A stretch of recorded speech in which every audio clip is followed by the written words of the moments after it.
The early morning mist hung low over Maplewood Lake, curling like soft ribbons around the pine trees that hugged the shoreline. My cabin sat on the far side of the lake, where the water was deepest and the air was still.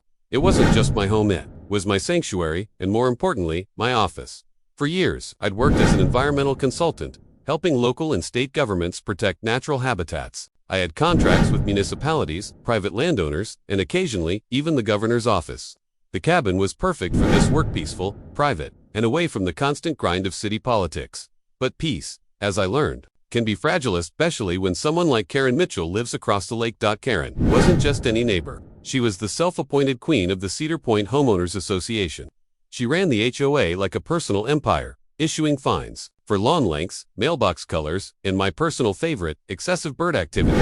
She thrived on rules and the power to enforce them, no matter how absurd. The kicker: my cabin wasn't even part of her HOA. It was older than the Cedar Point development, built decades before the HOA existed. My property line didn't overlap. My taxes went to a different district, and legally, she had no say over anything I did. That never stopped her from trying. It started small notes left on my door about unsightly firewood stacks or improper dock lighting. Then came the courtesy visits, where she'd stand at the end of my driveway with a clipboard, pretending to inspect my property while making passive-aggressive comments. I'd learned to ignore her. You can't reason with someone whose ego depends on conflict. Still, there was always a sense that she was waiting for the perfect moment to strike something she could blow up into a big HOA-style drama. She got that moment on a morning in late October. I was in my office overlooking the water, papers spread across the desk, working on the final draft of a proposal that would decide the fate of 1,000 acres of protected forest. The proposal wasn't just important, it was the kind of high-stakes environmental plan that could shape policy for decades. And the person reviewing it later that day was Governor Elaine Harrington herself. I had triple-checked my notes, set up my presentation files, and even baked muffins, partly to be a good host, partly to calm my own nerves. The meeting had been months in the making. What I didn't know was that Karen had been watching me from across the lake all morning, binoculars in hand, convinced she was about to catch me in some imagined violation. Karen's brand of harassment was never accidental. She was deliberate, like a chess player who thought she was 5 moves ahead. The first sign she was zeroing in on me came 3 weeks before the governor's visit. I'd been on the dock, testing a new water quality sensor, when I noticed her walking the shoreline on her side of the lake with a camera slung around her neck. She stopped every few feet, crouched, and took photos, sometimes of her own property, sometimes pointing the lens toward mine. Later that week, a plain envelope showed up in my mailbox. Inside was a single printed photo of my cabin with a sticky note: "Your dock lighting is non-compliant with Cedar Point HOA bylaws. Please correct immediately." I laughed out loud. I wasn't in her HOA. I crumpled the note and tossed it in the trash. But she didn't stop. 2 days later, she caught me unloading lumber from my truck and marched right up the driveway. "You'll need to submit a construction request before you do any work," she said, holding her clipboard like it was a badge. "For what?" I asked. "For that," she gestured vaguely toward the lumber. "This is for replacing a rotting section of my deck," I said, "which again, isn't in your jurisdiction." Karen gave me a tight smile.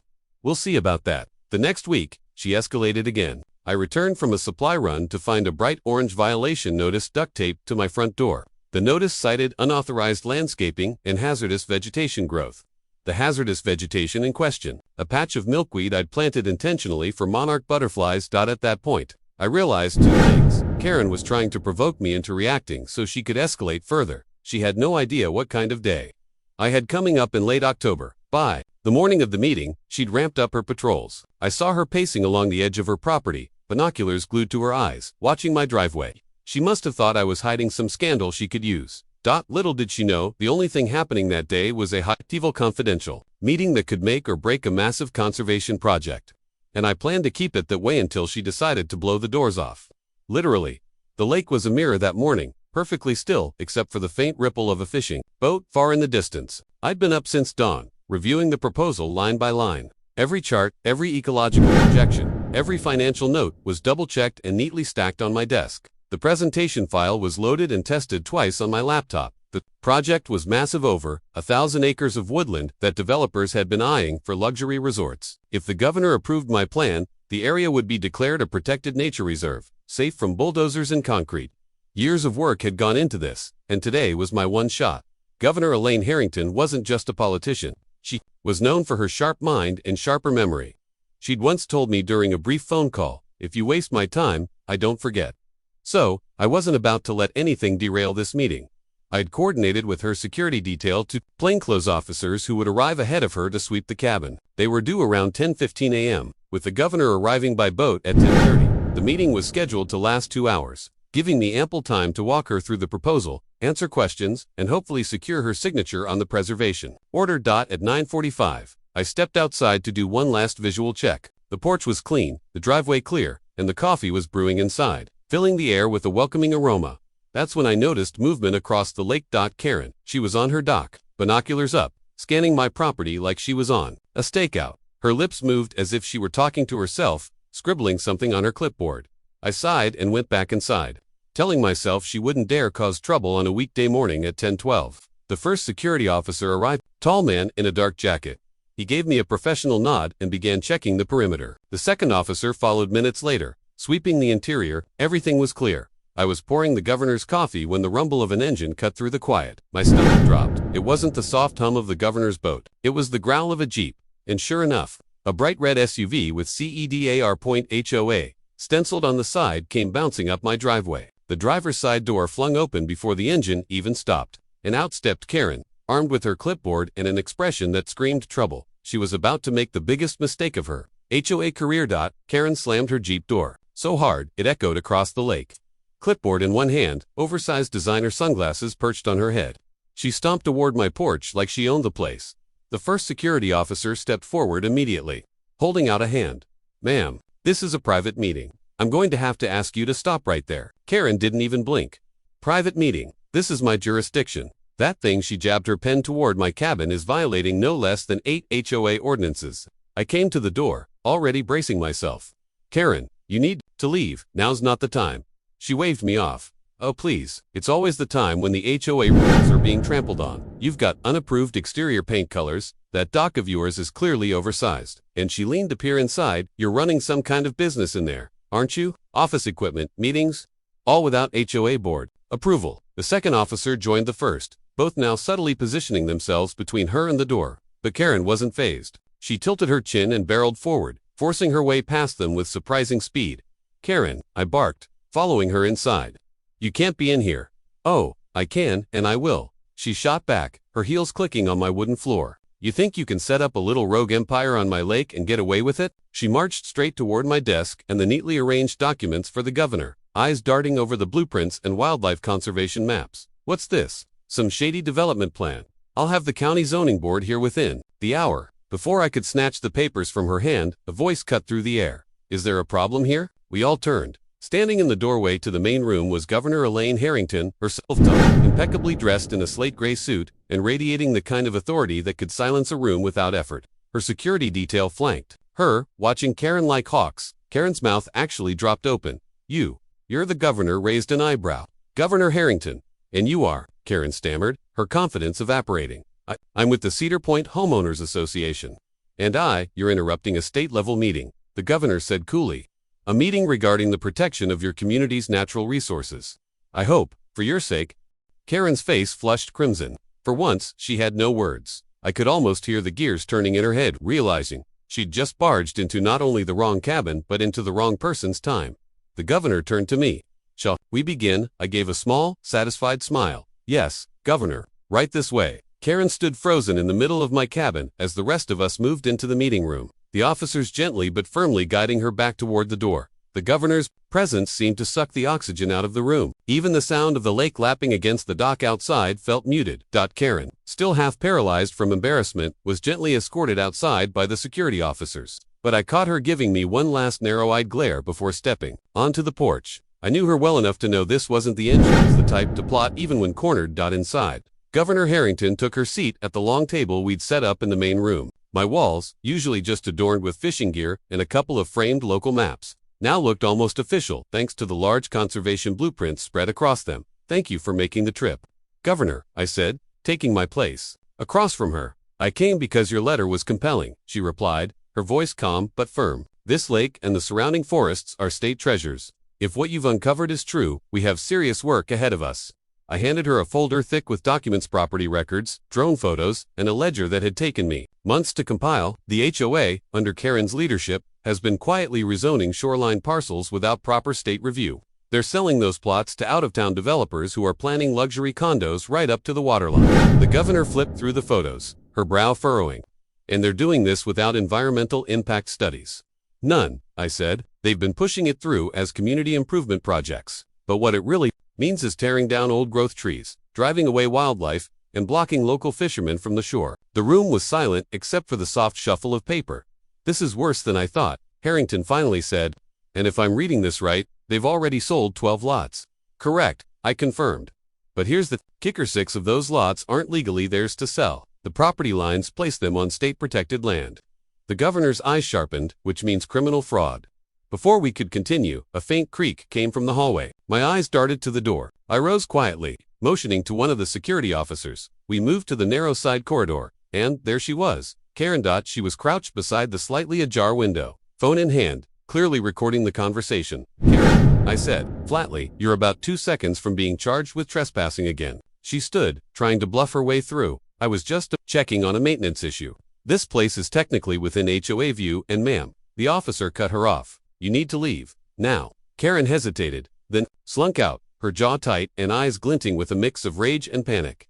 When I returned, the governor gave a knowing look. Persistent, isn't she? You have no idea, I said. The meeting resumed.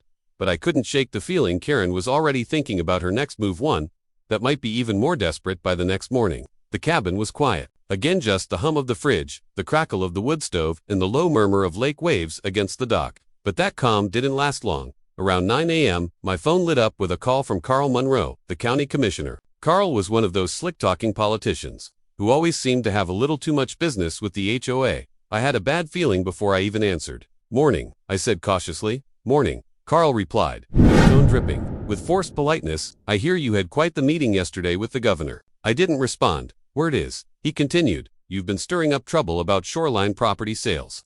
Now, I'm all for environmental protection, but I think you might be misinformed. Karen and the HOA have full approval for their projects. I almost laughed. Full approval. They're selling land they don't own. Carl, that's fraud. Plain and simple. There was a pause on the line. Then he leaned in with the real reason for his call. Look, why don't we settle this quietly? The HOA is prepared to make you a very generous offer if you stop pushing this narrative. I could practically hear Karen feeding him lines in the background. I'm not for sale, I said flatly, then hung up. Minutes later, my inbox lit up with emails, letters from the HOA's attorney threatening to sue me for defamation, claims that my cabin office violated zoning laws, even an accusation that I was illegally conducting commercial business on residential property. It was all noise, but it was loud noise. Karen was trying to bury me in paperwork and smear campaigns before the governor could take action. By noon, it got worse. The local paper's website had a front-page story. Local cabin owner under investigation for illegal business operations. Sources claim environmental group is a front. No need to guess the source. I called Governor Harrington's assistant. Immediately. She's moving fast, I warned. If this keeps up, the public will think I'm the criminal. The assistant's voice was calm. The governor is already aware. She's pushing for a formal investigation, but it needs to be airtight. We can't give them any wiggle room. That meant one thing. I had to get hard proof before Karen could destroy my credibility completely.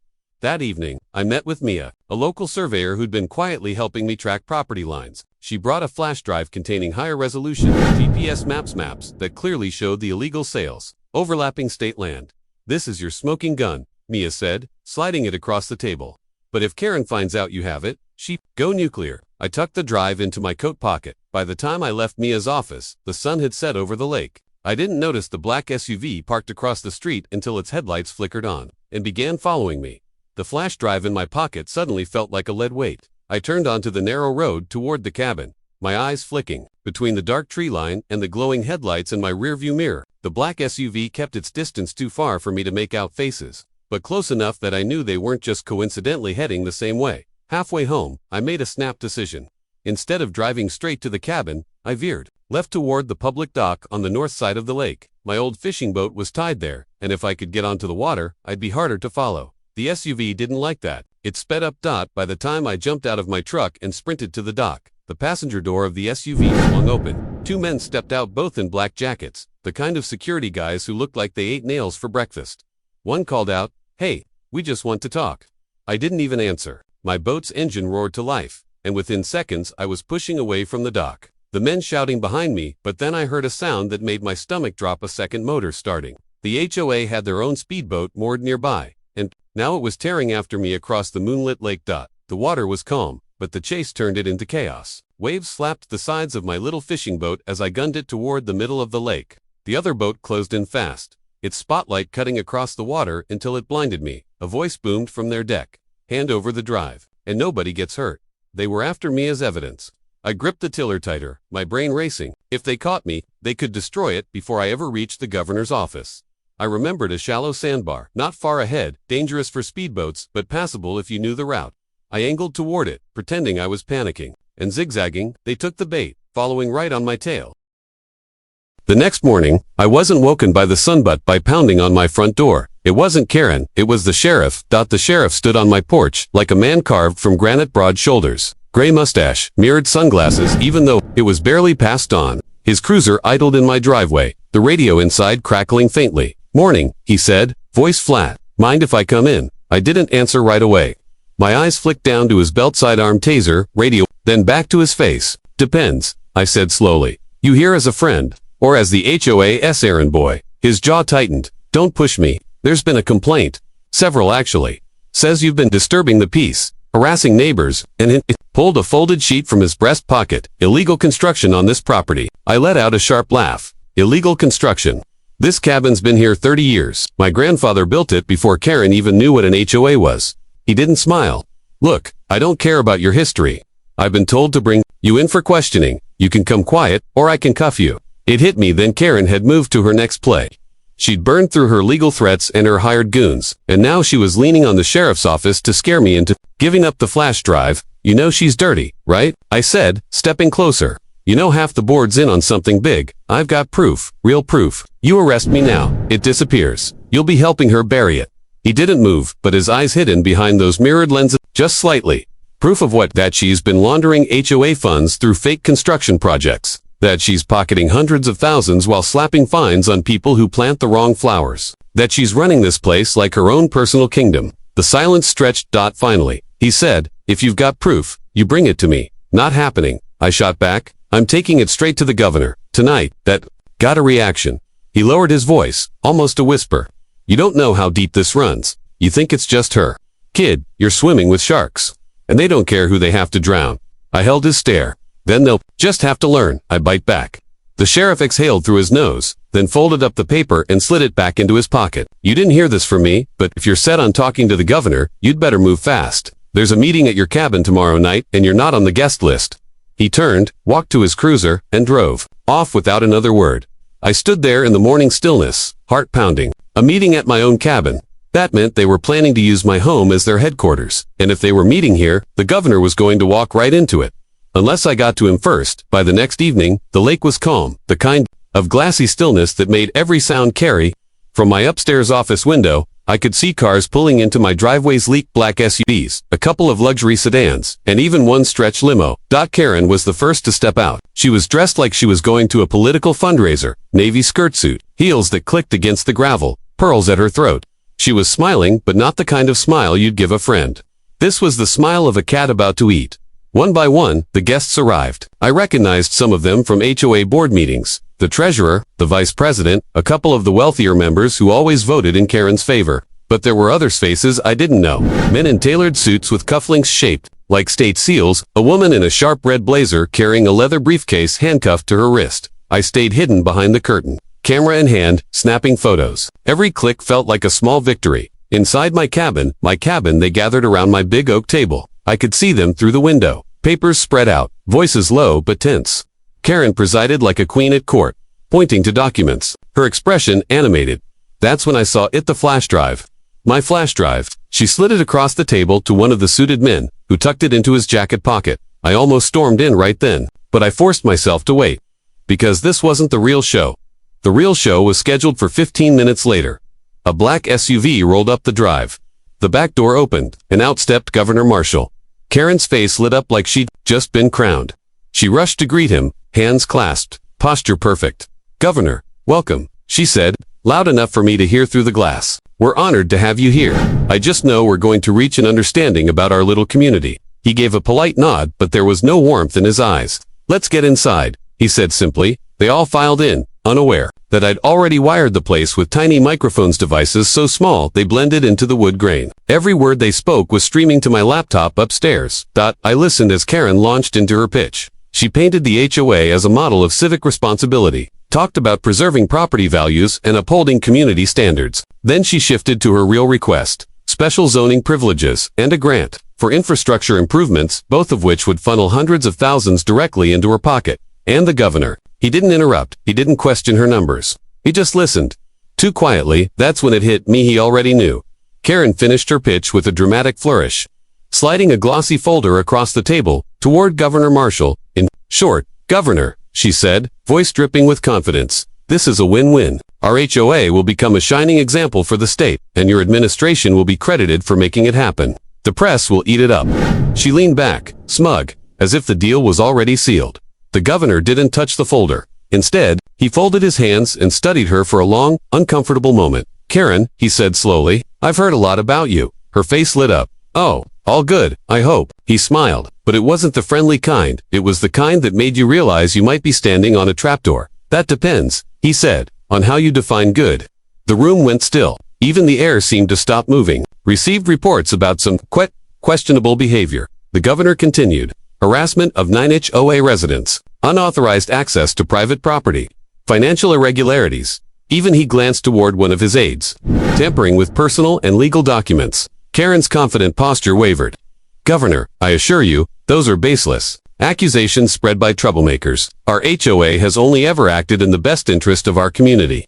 The governor nodded slowly, as if considering her words. Then he gestured toward the door, and in walked the sheriff. Karen's face went pale. Sheriff, what are you? The sheriff didn't answer. Instead, he placed a thick folder on the table. Inside were photographs, transcripts, and printed emails, everything I'd gathered, neatly or...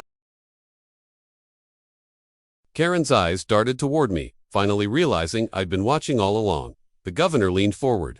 You see, Karen, I didn't come here to make a deal with you. I came here to make sure he pointed directly at me. Got the justice he deserves. The treasurer swallowed hard. The woman with the briefcase looked like she wanted to be anywhere else. Karen tried to recover. Governor, please, this is all a misunderstanding. If we could just speak privately enough, he said firmly. You've abused your position for long enough. The people you've hurt deserve better. The sheriff placed her under investigation on the spot, ordering everyone at the table not to leave town. The governor stood, buttoning his suit jacket, and walked toward the door. As he passed me, he paused just long enough to say quietly, You did good, son, real good. Karen stayed frozen in her chair, staring at me with a mix of hatred and fear. For once, she didn't have a single word to say. The local news station ran a segment titled HOA President, under investigation for corruption and harassment. They aired footage of Karen storming into my cabin, screenshots of her threatening emails, and even drone shots of her trespassing on multiple properties. By noon, the video had gone viral on social media. People all over the state were sharing clips with captions like Karen meets karma and HOA gone wrong. Karen's phone must have been ringing off the hook. She didn't show her face for the first day, but by the second, she decided to try damage control. She held a press conference in front of the HOA office building, wearing her brightest red blazer and a forced smile. This is all a coordinated smear campaign, she began, her voice shaky but defiant. My leadership has always been about preserving property values and maintaining safety. These so-called victims are simply individuals who refuse to follow the rules. The reporters didn't buy it.